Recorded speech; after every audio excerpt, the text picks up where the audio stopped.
भक्त भी हैं, राष्ट्र भक्त भी हैं।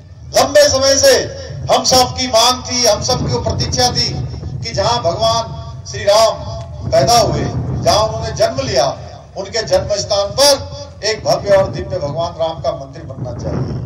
भाइयों बहनों, लंबा कालखंड बीत गया और लोग इंतजार करते रहे, हम भी इंतजार करते रहे, भगवान रामलला का मंदिर नहीं बन पाया।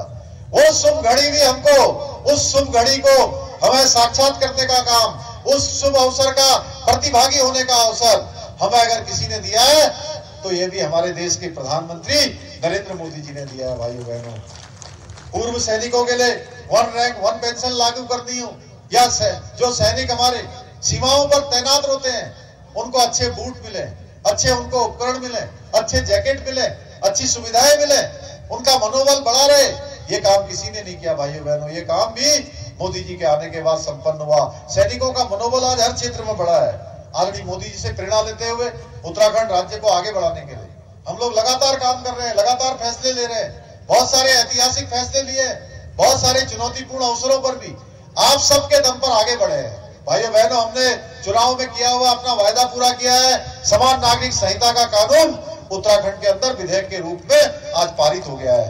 राष्ट्रपति महोदय ने भी उसको अपनी मंजूरी दे दी है। भाइयों बहनों, एक तरफ हम तो कह रहे हैं समान नागरिक संहिता का कानून हमने उत्तराखंड में लागू कर दिया है, अन्य प्रदेश भी आगे चलकर इसका लाभ लेंगे।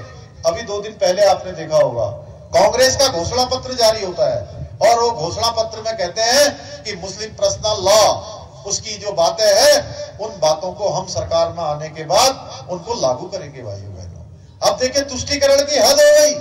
60 सालों तक इस देश पर राज किया, शासन किया, आज भी वोट बैंक के लिए देश आगे बढ़ रहा है। मोदी जी के नेतृत्व में पूरे देश के अंदर एक से एक अच्छे कानून आ रहे हैं। समान नागरिक संहिता की बात हो रही है। कश्मीर में एक देश के अंदर एक विधान, एक निशान और एक प्रधान आज लागू हो गया, और दूसरी तरफ कांग्रेस पार्टी अभी भी अपने तुष्टीकरण से बाहर नहीं आ रही है। भाइयों बहनों, राज्य के अंदर हमने नकल विरोधी कानून लागू किया। आप सबको पता है ये नकल का जो काम था, ये नकल का जो अपराध था, वो किस प्रकार से हावी था। उसके कारण से प्रदेश के जो नौजवान युवा भाई बहन थे, उनके भविष्य के साथ किस प्रकार खिलवाड़ हो रहा था। भाइयों बहनों, उनके अंदर योग्यता भी होती थी, प्रतिभा भी होती थी, क्षमता भी होती थी, लेकिन अगर वो परीक्षा में भाग लेते थे तो परीक्षा में उनको चयन का अवसर नहीं मिलता था। आप सोचिए, गरीब माता पिता के बेटे और बेटियों के साथ किस प्रकार का अन्याय हो रहा था, किस प्रकार का पक्षपात हो रहा था।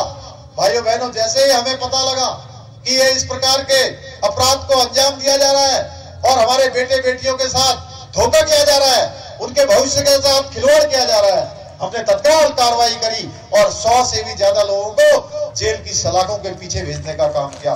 नकल माफिया की कमर पर चोट करने का काम किया, नकल माफिया को जड़ से उखाड़ फेंकने का काम किया। भाइयों बहनों, हमें कुछ परेशानियों का भी सामना करना पड़ा, कुछ चुनौतियों का भी सामना करना पड़ा, लेकिन आप सबके आशीर्वाद से, उत्तराखंड की देवतुल्य जनता के सहयोग से हम आगे बढ़े और हमने उत्तराखंड के अंदर सख्त नकल का अध्ययन